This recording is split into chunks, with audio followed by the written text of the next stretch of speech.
Consultation violente de la marche anti-Monisco à Goma. Voici les décisions prononcées par le VPM Peter Kazadi, chef de la délégation. Un rappel immédiat à Kinshasa du gouverneur militaire du Nord Kivu, Constant Ndima, pour une consultation. La rentrée scolaire 2023-2024 a été effective le lundi 4 septembre 2023 sur toute l'étendue du territoire national.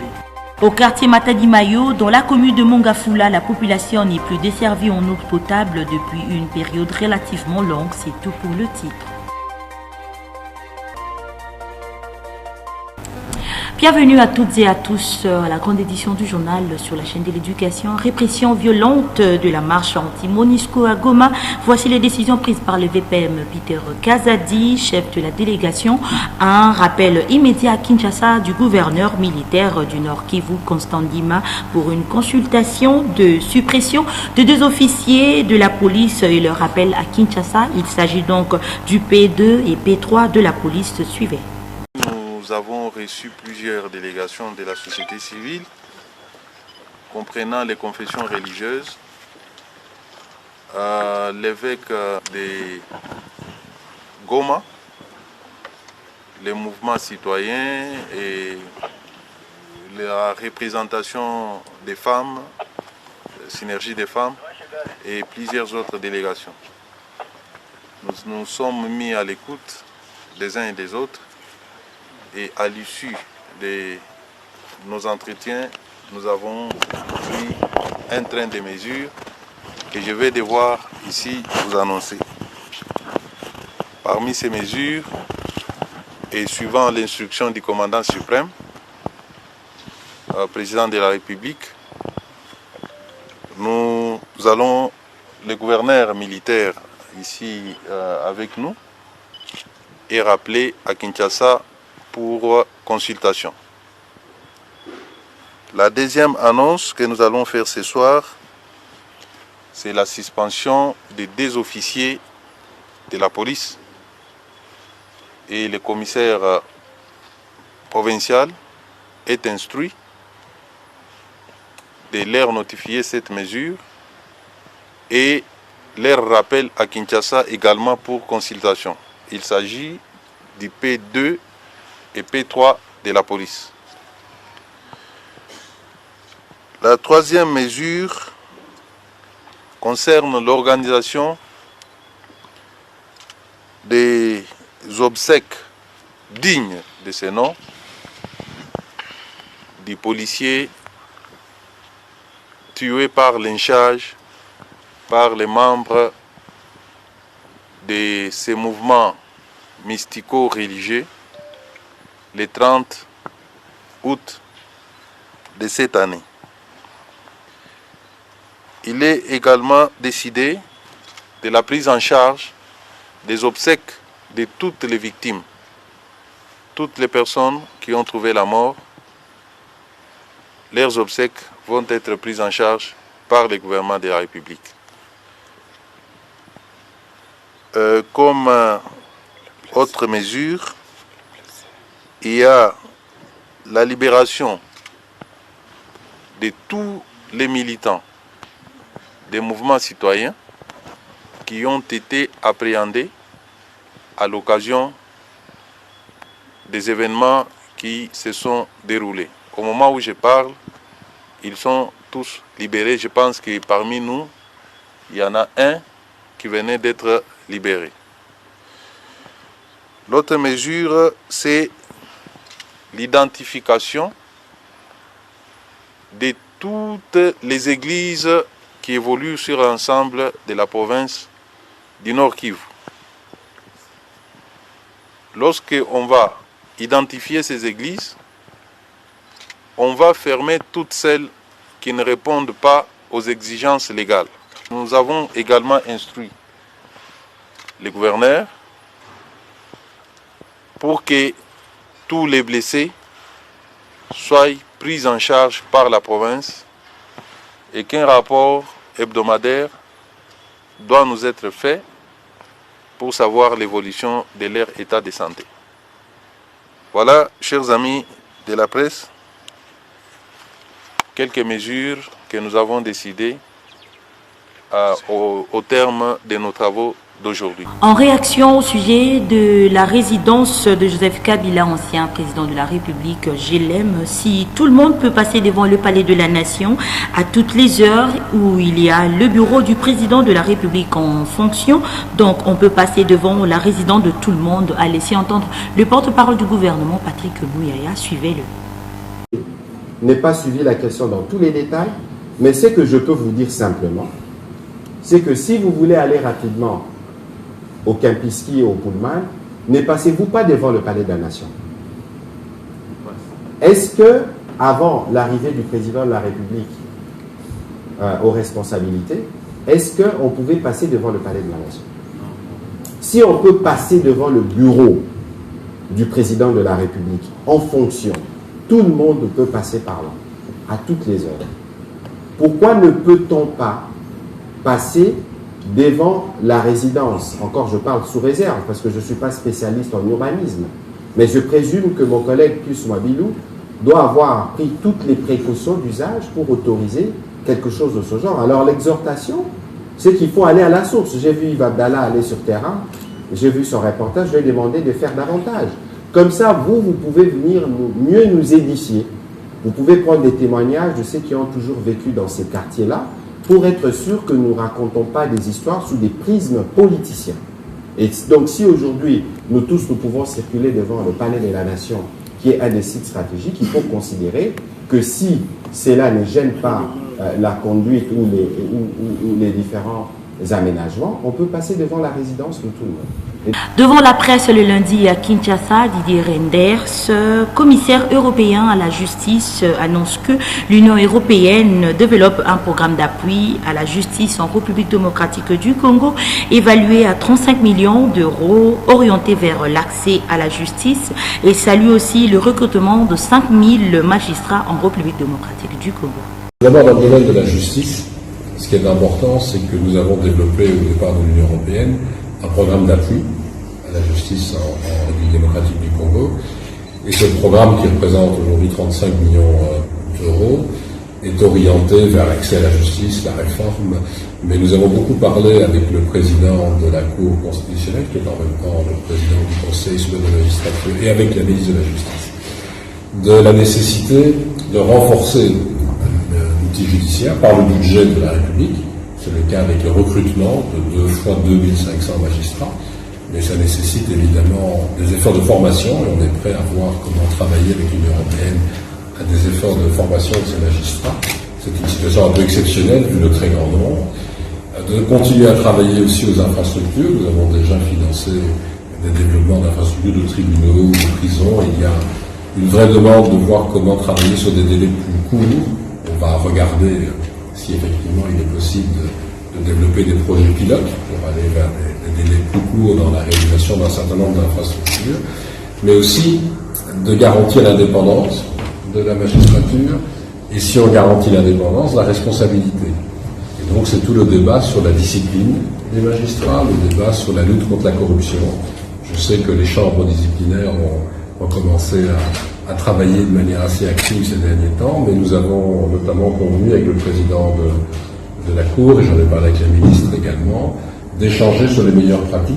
Et vous savez probablement que dans beaucoup de pays européens, mais pas seulement européens, on travaille avec des déclarations de patrimoine. L'obligation pour quelqu'un qui occupe une fonction, notamment dans la magistrature, de déclarer son patrimoine et qu'on puisse vérifier s'il n'y a pas d'enrichissement illicite qui est organisé pendant les fonctions. Donc c'est tout un ensemble d'appui aux réformes qui se prolonge, et nous allons continuer à développer avec d'autres partenaires, bien entendu.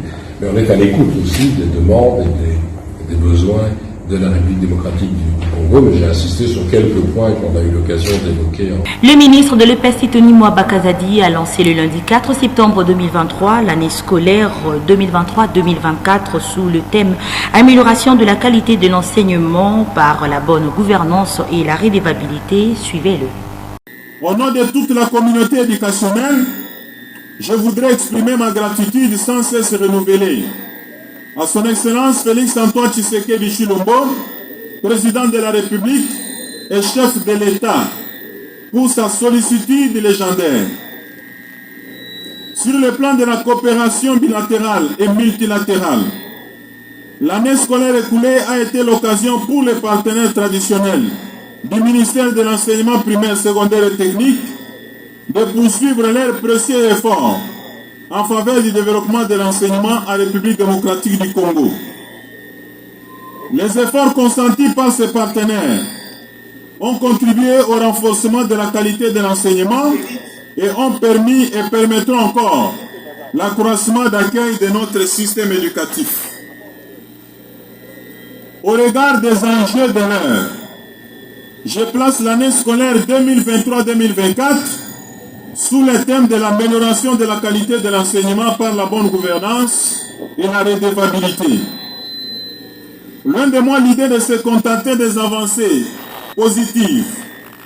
Je demande à tous les opérateurs pédagogiques de se remettre en question et de s'engager résolument dans la recherche de l'excellence, à l'effet de concrétiser, chacun dans sa sphère de travail, la vision du gouvernement, celle de construire un système éducatif inclusif, de qualité, contribuant efficacement au développement national, à la promotion de la paix et à une citoyenneté démocratique active. Chers enseignants et enseignantes, nous devons tous contribuer, chacun en ce qui les concerne, pour faire asseoir une économie du savoir en mettant l'accent sur le développement harmonieux de nos élèves, ressources pour notre pays qui aspire à l'émergence. Orientons-le vers une totale expression de leur savoir et de leur créativité. C'est sur cette note d'espoir que je déclare lancer sur toute l'étendue du territoire de la République et même dans les écoles consulaires placées hors frontières l'année scolaire 2023-2024 et je vous remercie. Toujours en enseignement primaire, secondaire et technique, la rentrée scolaire 2023-2024 a été effective le lundi 4 septembre 2023 sur toute l'étendue du territoire national. Suivez le constat fait le premier jour par nos stagiaires d'Elifasic à l'école Révérend Kim. Après 2 mois de vacances passés à la maison, les élèves du primaire et ceux du secondaire ont repris le chemin de l'école. À Kinshasa, dans plusieurs grandes artères, le bleu-blanc était visible, question de répondre à l'appel lancé par le ministre de tutelle. L'école Révérend Kim, située sur l'avenue de la Libération, ex-24 novembre, en est une illustration. La rentrée scolaire a débuté le 4 septembre 2023. Les cours ici à Réponse nous ont commencé à partir de 8h, si je peux le dire. Et nos profs, voyons que nous avons eu un peu à oublier nos anciens cours. Ils nous ont répété les cours de l'année passée pour nous aider parce que nous sommes déjà des professionnalistes. Donc la rentrée s'est bien passée. Et hier, nous avons eu le devoir pour nous aider en fait à nous renforcer déjà. Et grâce à ça, nous avons pu nous rappeler des anciens cours qu'on avait eu. Et nos profs, en voyant déjà qu'ils préparent déjà au code de la 6e année. Nous avons commencé l'école hier, lundi le 4 septembre. Ça s'est plutôt bien passé. Et nous avons eu des devoirs. Et c'est évolue plutôt bien. Juste qu'il faut qu'on ait l'habitude de comment se concentrer. Et c'est comme ça qu'on va évoluer.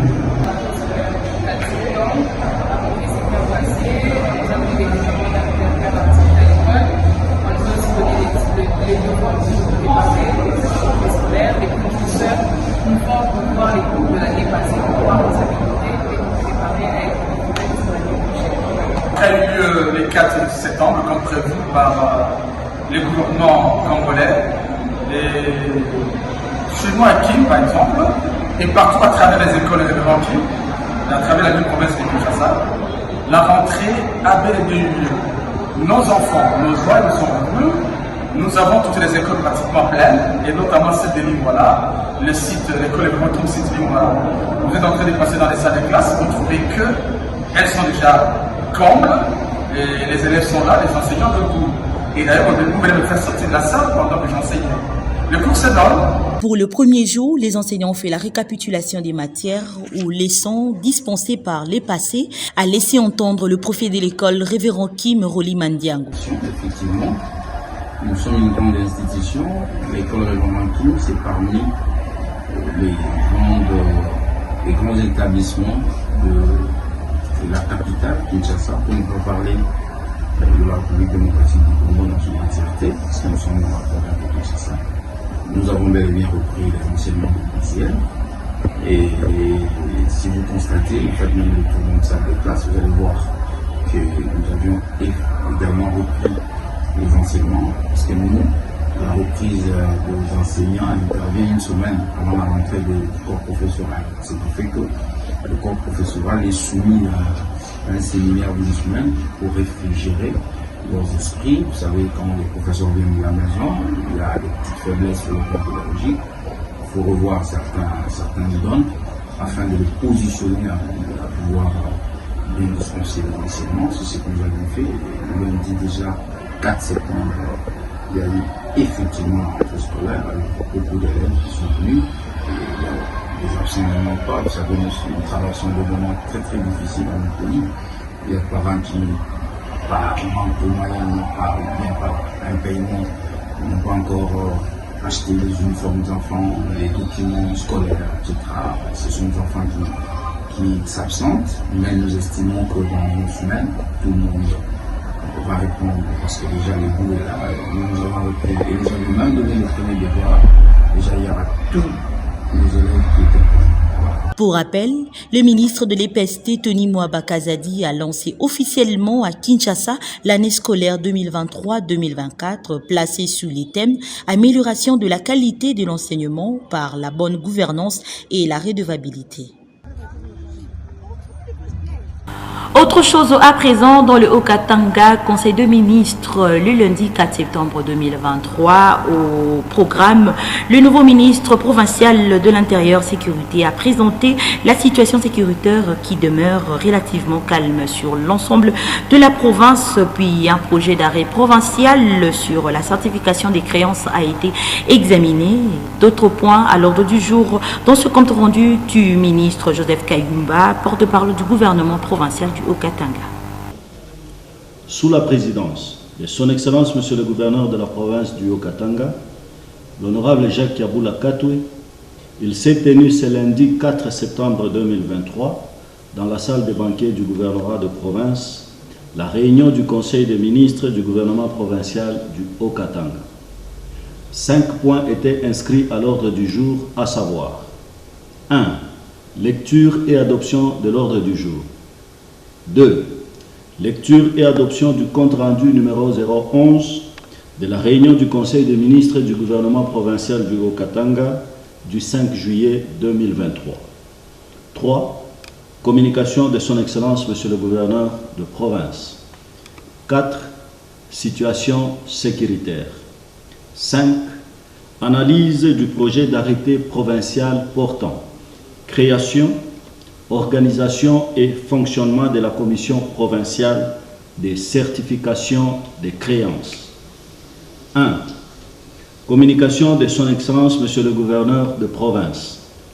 Dans sa communication, le chef de l'exécutif provincial a commencé par présenter les nouveaux membres du gouvernement récemment nommés par arrêté provincial numéro 0079/Haut-Katanga du 9 août 2023, modifiant et complétant l'arrêté provincial numéro 0084/Haut-Katanga du 19 juin 2019, portant nomination de membres du gouvernement provincial du Haut-Katanga. Il s'agit de M. Héritier Kyungu Kibwe, ministre provincial de l'Intérieur, Sécurité, Décentralisation, Affaires coutumières, Droits humains et relations avec la société civile, tout en lui présentant les félicitations. Il lui a prodigué des conseils d'ordre moral et éthique et l'a invité à vite s'intégrer dans l'équipe gouvernementale pour mener à bon port toutes les actions prévues dans le cadre du programme d'action gouvernementale. Pour clore sa communication, le gouverneur de province a exhorté tous les membres du gouvernement à rester concentrés et déterminés sur le travail dans le cadre de la matérialisation de la vision de son Excellence M. Félix Antoine Tshisekedi Tshilombo, président de la République et chef de l'État, qui prône entre autres le bien-être de la population haut-katangaise. 2. Situation sécuritaire. Prenant la parole, le ministre provincial en charge de la sécurité a fait au Conseil l'économie de la situation sécuritaire de la province. D'une manière générale, celle-ci demeure relativement calme, nonobstant quelques cas de vol à main armée ou avec armes blanches, d'enlèvement ou de viols dans les grandes agglomérations de la province, Lubumbashi, Likasi et Kasumbalesa. Poursuivant son intervention, il a informé le Conseil qu'un bon nombre d'incendies se sont déclarés à travers la ville de Lubumbashi. Le cas le plus spectaculaire était l'incendie déclaré à la ferme Djambo sur la route Kasenga, où l'on déplore plusieurs décès. À ce sujet, le Conseil des ministres attend les rapports de la commission ad hoc pour être éclairé sur les circonstances de ce drame. Juste après le Conseil de ministres, le gouverneur Jacques Kiabula Katoué s'est rendu au stade Kibasa Maliba où on a commencé à poser la pelouse synthétique répondant aux normes de la CAF. L'avenue circulaire de la commune de la Kenya est également en travaux. Suivez. Ce n'est plus qu'une question de temps. L'aire de jeu du stade omnisport Kibasa Maliba de la Kenya sera dotée d'une nouvelle pelouse synthétique répondant aux normes de la Confédération africaine de football.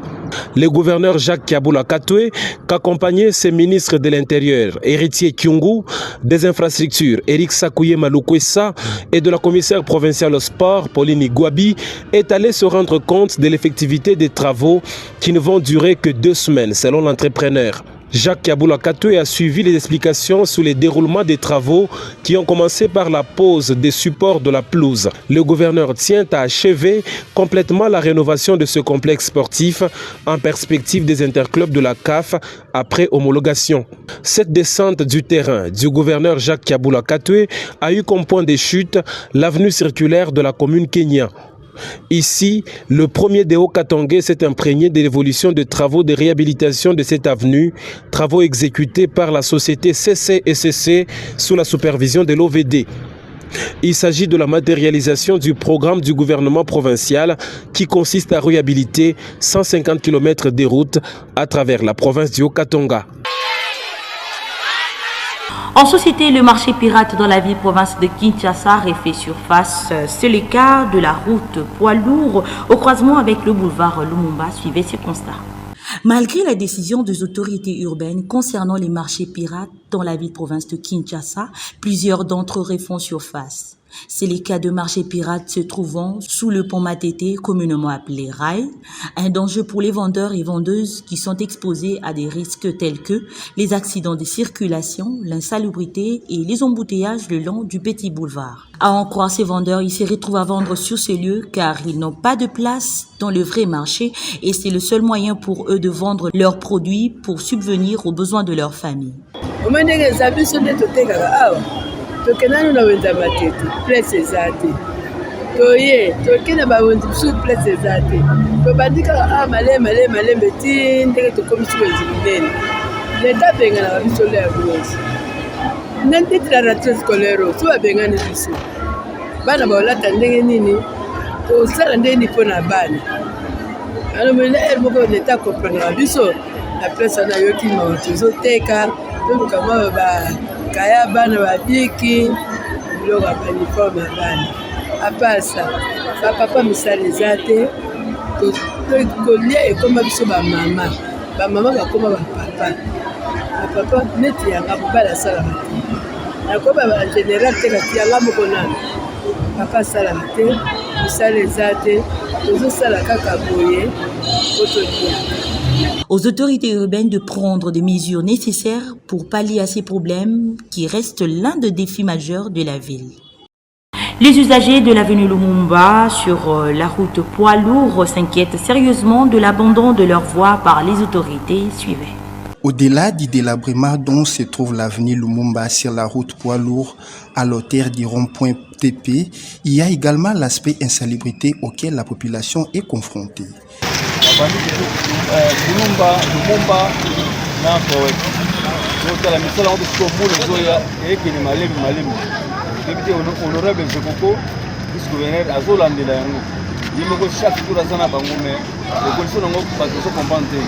Même à venir au côté de la Yaoundé, tu as maintenant un babani. Il faut pas bander à nous. Nous avons un problème de boule, nous avons un peu de béni, nous avons déjà obéi à l'ouverture du Gabon. Nous avons un peu de moins n'a pas signé, c'est une akingabwa, nous moins n'a pas. Nous là, nous avons le bas du bas, comme si la personne est là. Au bout de là, mais moula moi ils ont nous car pour éviter. Pour bon ici na noter, ils ont pour bon ça moi ça mon arrêta. Bombula ngoye banda konuka to souffrir mingi tozole la bana gouverner ko sa vota musila biso mosala nzelo vraiment pas bon oteso botiki biso mbula otite ko sila to ebineni to kotama ngote na moto tozonyo comme ba mama bato bazokwea na ba moto pona nini nzele za malamu te tozo souffrir mingi tozole la be pa non de gouverner otika biso ba na boite nombre accident ezoleka parce que nzele za malamu te tozo souffrir mingi. Nde tozolela kaka be pona bino bosunga biso tokokumba moto na 500 topene tofuti amande belé mais pona nzela eza malamu te soki pe nzela eza malamu tokotambola bien. Nous sommes à Kingabwa dans la commune de Limete. Ici, à chaque tombée de pluie, circuler librement est un parcours de combattants car la chaussée est abandonnée à son triste sort. Interrogés à ce sujet, les usagers de cette avenue n'ont pas voulu répondre à notre micro au motif qu'ils sont fatigués à s'apprêter à ce genre d'exercice.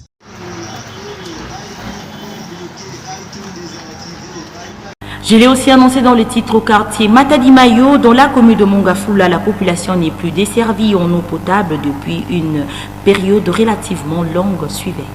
C'est depuis plusieurs mois que le quartier Matadi Mayo connaît un problème de desserte en eau potable suite aux eaux d'une pluie diluvienne qui ont emporté la tuyauterie de la distribution d'eau potable de la Régie des eaux. Ainsi, la population de ces coins appelle les autorités à rétablir la fourniture d'eau pour éviter certaines maladies hydriques, notamment la typhoïde et d'autres maladies.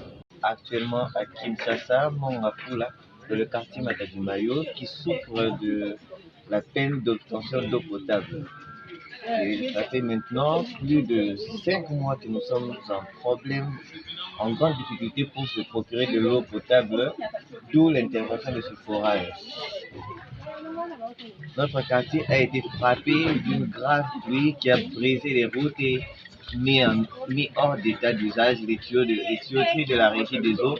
Du coup, des centaines de familles et le quartier entier est privé d'eau potable. Sur ce, les bidons que vous voyez ici sont tous venus se procurer un minimum d'eau potable au forage pour remédier à ce problème-là.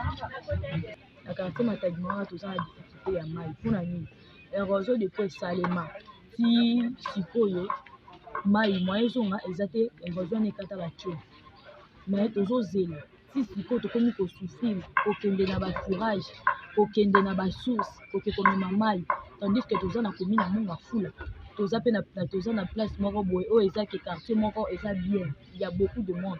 Siko pourquoi toza na mai vraiment makasi osala la biso vraiment so boluke la biso solution pour na makamba mai. Il faut noter que si rien n'est fait d'ici là, la population de cette partie de la ville continuerait à souffrir. Bouclons ce journal par cette information. La population de quartier Nzeza et Bikanga à Kisenso lance les cris de détresse en ce qui concerne la déserte en eau potable. Suivez ce reportage de Nostalgia d'Elifasek. S'approvisionner en eau potable demeure un casse-tête pour les habitants de quartier Nzeza et Bikanga dans la commune de Kisenso. Ici, les ménages font recours aux eaux de pluie ainsi que celles de forage.